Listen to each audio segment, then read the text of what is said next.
Alaska is a place like no other. Startling beauty stretches from remote wilderness to its most traveled pathways. Its vastness and abundance offer something for everyone. For many, a vacation in Alaska is a dream come true. For the people who live here, the animals, land, and sea are more than just resources. They are part of an enduring way of life that Alaskans depend on and work to protect.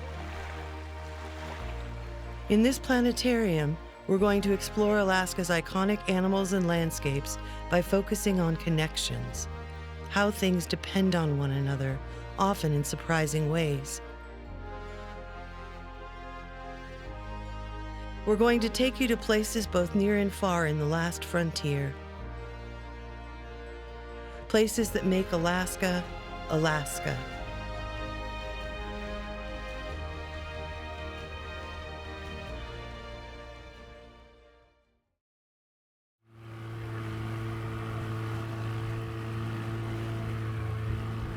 Our first destination is located in Bristol Bay, home of the world's largest salmon fishery. We're going to Round Island in the Walrus Island State Game Sanctuary.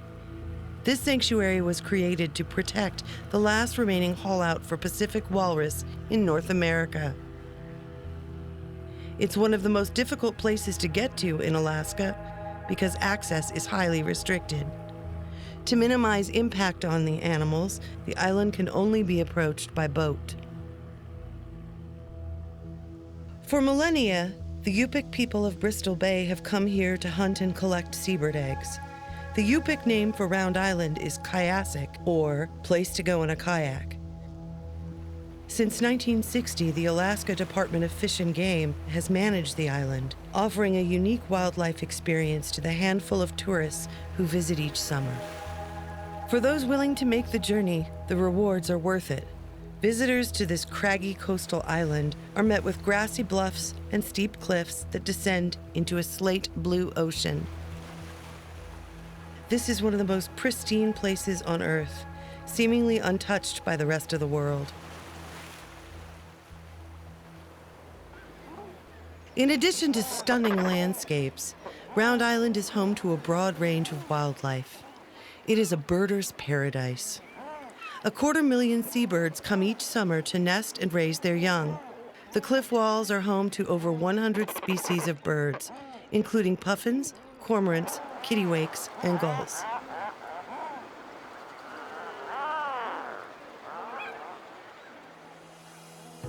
Most of the animals at Round Island are seasonal visitors, but red foxes call Round Island home year-round. They are the apex predator on the island, and that makes them fearless, even when it comes to approaching people.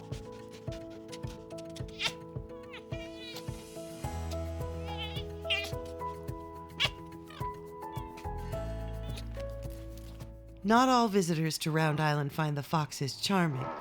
The foxes are agile and daring hunters, but that's not to say the birds can't fight back.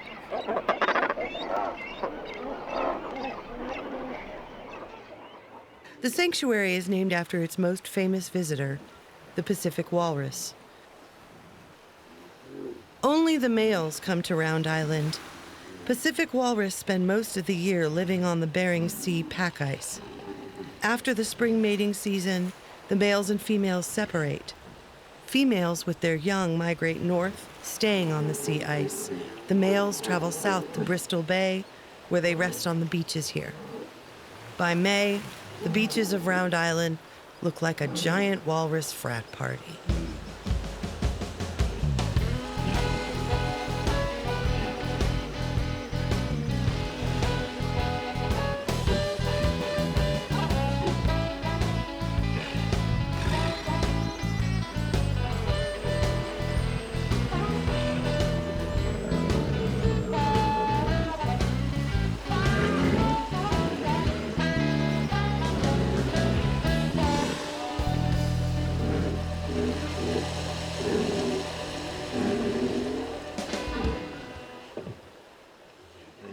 Male walrus come and go from the haul-out all summer long.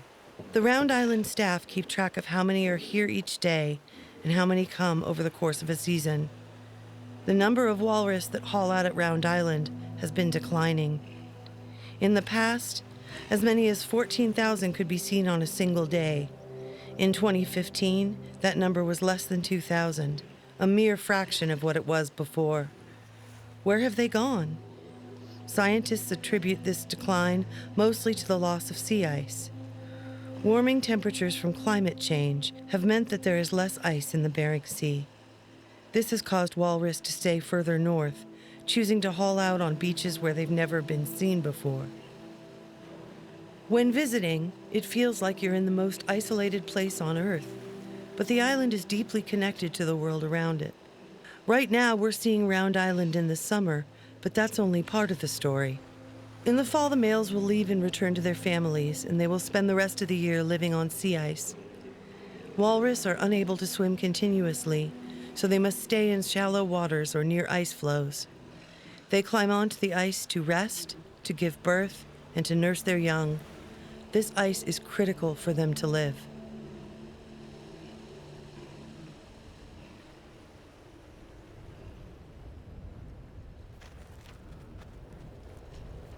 Another iconic species that depends on Arctic sea ice is the polar bear.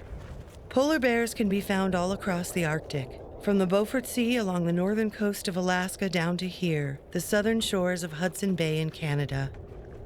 Polar bears are famous for their thick white fur. They are huge animals with paws as large as 12 inches across, making them excellent paddles for swimming. While in the water, the bears rely on a thick layer of body fat to keep them warm. Polar bears primarily eat seals, which they can only hunt while on sea ice. Only seal meat provides the high density of calories polar bears need to survive. During the summer months, the Arctic ice melts in Hudson Bay. Polar bears are forced ashore in July, onto land where there's very little to eat. It's now October, and these bears have gone several months without a meal. They're hungry and eager for the sea to freeze so they can resume hunting. But until the ice comes, there's little to do other than wait.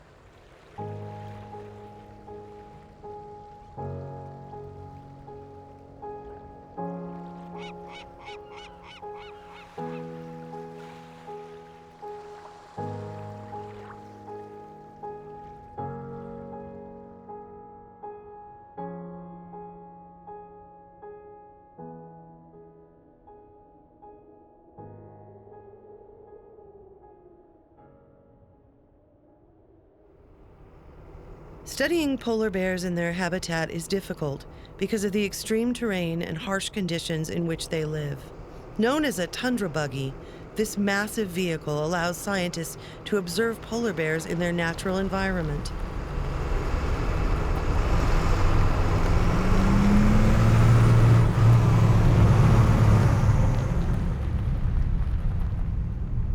Stephen Amstrup is a biologist who's been doing research on bears in Alaska for over 30 years. In 1981, he became the first person to successfully collar a polar bear. He's seen firsthand how they are being affected by climate change.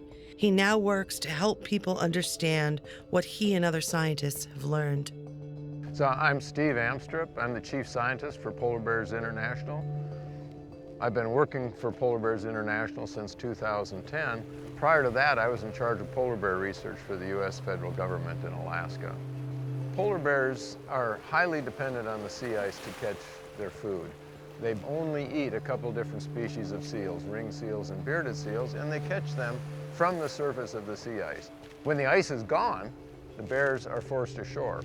And here in the Hudson Bay area, the ice historically has always been gone in the summertime. So the bears are forced onto land for all summer, waiting for the ice to freeze. They came on shore in early to mid-July. They've been food deprived all summer.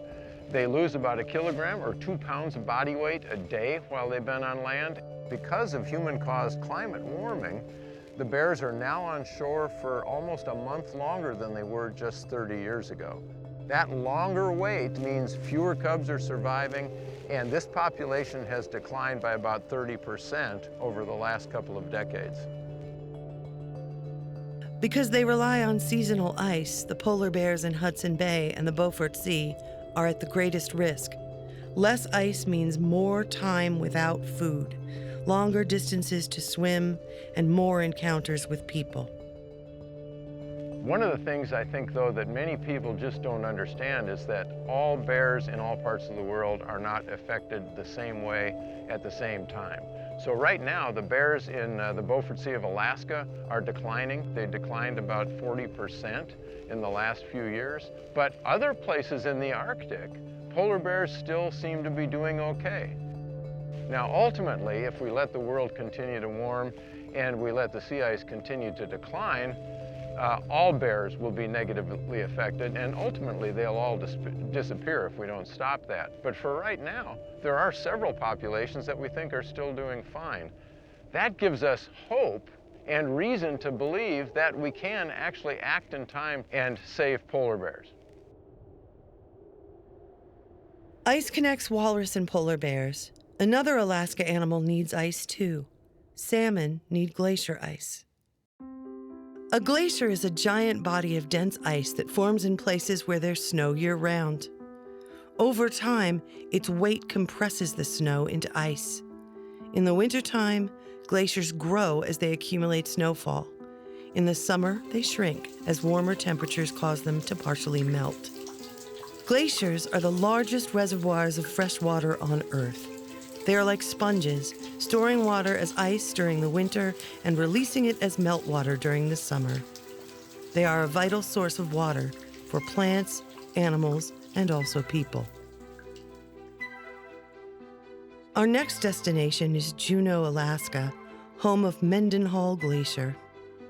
It's easy for us to be overwhelmed by its massive scale, but if we step back, we can see the larger picture. As the glacier melts in the summer, the water collects in Mendenhall Lake, which feeds the river. Without the glacier, there would be no lake or river. The story of a salmon's life cycle begins in a river like this one. Young salmon, known as fry, hatch from eggs buried in the gravel. Once they're large enough, they will swim downriver to the ocean, where they'll spend most of their lives. Their favorite food is tiny but abundant shrimp called pteropods. These crustaceans have been described as the beer nuts of the ocean because they are small, salty, and packed with protein. After years of dining on pteropods, the salmon grow to a healthy size. They are now ready to return to the river where they hatched. Using all their strength to swim upstream, they seek out their birth water. Female salmon deposit eggs in the gravel bed, which are then fertilized by the males, and the life cycle repeats. This river, where the salmon spawn, is shaped by the glacier.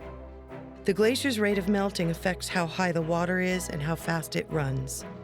To spawn, salmon require certain conditions. The water can't be too high or too low. And if the river's running too fast, it can wash away buried eggs. Salmon are an incredibly productive and resilient species. You know, they travel up these rivers and they lay thousands of eggs per female fish. And so given the right habitat conditions, they can be highly productive. So if we have a bad couple years, they can bounce back. The main thing is that they need good habitat. And so when we're thinking about climate adaptation and conservation of salmon stocks, good habitat is really at the core of what we want to maintain to ensure salmon persist into the future. As salmon return from the ocean to swim upriver, they are met by anglers and commercial fishermen eager for a big catch. But the size of the salmon run depends on what happened in the river in years past, how many salmon were able to spawn, and how many fry were able to make it to the ocean. If there's a disruption in the life cycle of salmon, it can lead to years of bad fishing. Fisherman P.J. Hill has been set netting for 43 years off Raspberry Island near Kodiak. In terms of income, it really kind of depends on the return of fish for the most part. This year, we fished for a month and had I don't know, had maybe a couple thousand pounds of fish is all. Boy, this year has been a real thin year for, I think, everybody in Kodiak. As with polar bears, it's impossible to determine the well-being of all salmon by focusing on a single location.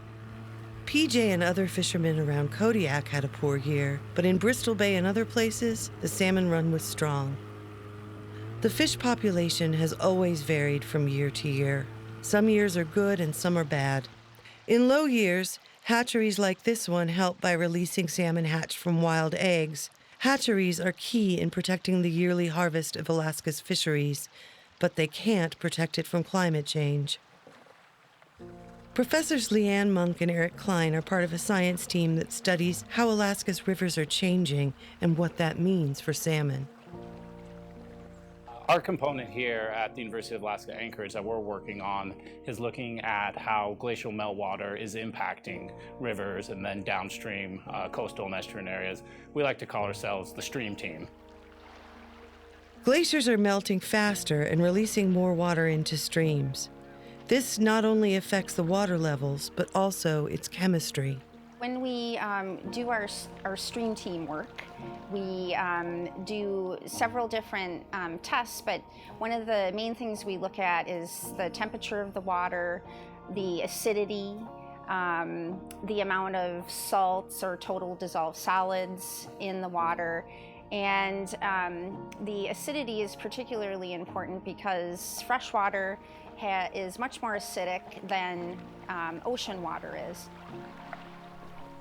Their data will be used to understand how salmon habitats around the state are being affected by climate change and to predict what the future holds for this vital fish. In Alaska, we depend on healthy salmon in several ways. Many people earn income from the steps involved in commercial fishing, from the crew working the nets, to the people on tenders that take the fish to the processing plant, from those who clean and freeze the salmon, to those who package and ship it. More than 50,000 people work in the Alaskan seafood industry. Our state produces 2/3 of all wild seafood caught in the United States. Salmon is also an essential part of many traditional diets. Every year, subsistence fishing provides over 150 pounds of food per person in rural Alaska. Salmon are woven into the culture and identity of Alaskans. Without it, many would not be able to live in their traditional ways. It's hard to imagine a place more different from Alaska. The Sonoran Desert in southern Arizona is an extreme landscape. It would seem that a place as dry as this would have no connection to our oceans. But here in Tucson, there is research underway that will help us understand what Alaska's future may hold. Biosphere 2 is a laboratory run by the University of Arizona. The world's largest earth science experiment, Biosphere 2 allows scientists to control the temperature, water, and carbon dioxide levels so they can simulate what the Earth might be like in the future. When people think of climate change, they usually think of global warming. That is, how the temperature of the Earth is rising. But global warming has an evil twin brother that most people don't know about. It's called ocean acidification, and understanding how it works is one of the goals of Biosphere 2. So when carbon dioxide goes up in our atmosphere, the ocean actually absorbs a lot of that. And when the ocean absorbs that carbon dioxide, there's a chemical reaction that occurs that actually creates an acid in the ocean. Known as carbonic acid, it is a serious threat to many species that live in Alaska waters, including salmon, tanner crab, and king crab. So just like a lemon is really acidic, if you eat lots of lemon and you might have problems with your teeth because it starts to break down the calcium in your teeth. It's very similar for a lot of our animals in our ocean when they're exposed to this increased amount of acid. Ocean acidification not only threatens coral reefs, it's a threat to all ocean creatures with a carbonate shell. If there's too much acid in the ocean, shellfish will literally dissolve and die. This includes all kinds, from the majestic king crab down to the tiny pteropods that salmon eat. It is especially a problem in the Arctic, because cold water absorbs more carbon dioxide and becomes more acidic. If left unchecked, this serious problem could cause commercial and subsistence fishing in Alaska to collapse. Joellen Russell is an oceanographer studying how climate change impacts the world's oceans. Raised in Kotzebue, Alaska, she now works at the University of Arizona in Tucson. Like the STREAM team at the University of Alaska, Russell is doing research on the consequences of ocean acidification. Using remote robot floats, she collects data from oceans around the world. Growing up in Kotzebue gave her a great appreciation for the importance of the ocean. I had a fantastic childhood, and what it did was the land there, the place there on the Chukchi Sea is, one, so beautiful, and two, so known by the people who live there, that it inspired me to want to become an explorer, and more than just an explorer, a teacher. And I want to help us with our own home, with our global home, with our ocean home, because so much of what's happening is happening first in the ocean and hardest in the ocean. From research by Joellen and other scientists, we know that ocean acidification is a problem. But just how big a threat is it to our state? The Alaska Ocean Acidification Network works to answer this question by measuring conditions along the coast of Alaska. Welcome aboard the Columbia, a ferry that travels the Alaska Marine Highway between Bellingham, Washington, and Skagway, Alaska, a round-trip journey of 1,800 miles. Attention from the bridge, this is the captain speaking. We're entering Alaskan waters. For over 40 years, the Columbia has carried people to and from Alaska. Now it is also a science laboratory. As the boat travels, this equipment collects samples of ocean water. How it actually works is downstairs in the bow thruster room, the seawater comes in to the vessel, and that's piped through the actual system up here to the car deck. And then that information is then read in the dry box, and it's recorded on the computer. Every 3 minutes, it measures the temperature and acidity, which can vary from one location to the next. Areas along the coast where rivers flow into the ocean are more acidic because fresh water itself is more acidic.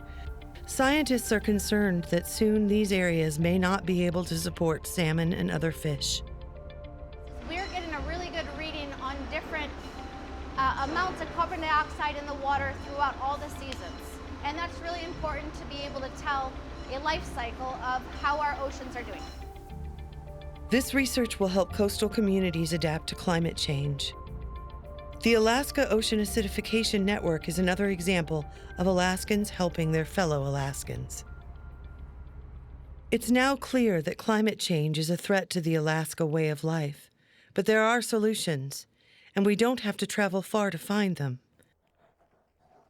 For years, the icons of Kodiak have been the massive grizzly bears that attract both hunters and wildlife enthusiasts. But now there's something new on the land whose power is just as impressive. Lloyd Shanley, manager of power generation at Kodiak Electric. We are up on top of Pillar Mountain at our Pillar Mountain wind site. Here we have 6 wind turbines supplying power directly to the community of Kodiak. Works in conjunction with our hydroelectric project at Terre Lake. Like much of rural Alaska, Kodiak once relied on diesel fuel for electricity. But diesel is expensive and polluting, and for many communities, shipments of this fuel are unreliable. People in Kodiak decided they needed to do better. The board had the vision that diesel was not part of our future, so they started setting the groundwork for putting these wind turbines in. So the benefit to the community is we've saved a tremendous amount of diesel fuel. Electricity used to cost more than double what it does now. In fact, Kodiak's success has made the city slickers in Anchorage jealous. Not only is the price of electricity lower, it is also more stable. The cost of diesel fuel fluctuates wildly, meaning that in the old days businesses couldn't predict their energy costs. Now they can count on reliably cheap electricity. This has allowed fish processors in Kodiak to expand their operations. We're the 4th largest in the nation for landing of pounds of fish, so we process a lot of fish. With stable energy prices, we've allowed processors to expand, take advantage of this resource here, and be able to offer this fish out at a cost-effective basis. Others have taken notice at the success of the Kodiak energy solution. People from communities across Alaska and from countries around the world have come here to learn how they did it. We get a lot of interest in how that whole balance of renewables and energy storage system works together and be able to provide, stable power to a small community. The Kodiak solution isn't the right solution for every community, but the success of Kodiak shows that it's possible to respond to climate change in ways that actually make our lives better. It's a win-win for everyone. We just completed a journey through Alaska and beyond. We've learned about the people, places, and animals of Alaska and the connections between them. Even Round Island isn't isolated. We can see the effects of climate change here and now as the number of walrus here has plummeted in recent years. Seabirds have declined as well. No place on Earth is immune. How bad is climate change for Alaska? The problem is complex, and there's more we need to learn. But we already know that melting sea ice and more acidic oceans threaten some of the state's most iconic animals. Can you imagine an Alaska with no walrus? No polar bears? What would life in Alaska be like if there were no salmon? I can see the boatload of fish, and it's like, God, I caught all that, That's very, very satisfying, I think. My kids grew up out here, my wife loves it, and it's been a wonderful life. To protect Alaska, we need to act. Scientists in our state and around the world are working to understand how we are changing the climate, how these changes will affect us, and what we need to do about it. My mother says we're running out of the burning building of the past into the dark night of the future, and the science we do is just trying to shine a little bit of light onto the path in front of our feet. I think we have an incredible opportunity here in Alaska to do it right. We still have really abundant salmon runs, abundant wildlife, and healthy communities. We know that climate change is happening, and we have the opportunity to plan for it the best we can, apply the best available information and science to make sort of the best decisions we can, given the value of these resources. We have the technology and the ability to save Alaska from climate change. The question is, will we do so? Alaska offers so much for so many. With our help, it will continue to be the Alaska we know and love, because it truly is a place like no other.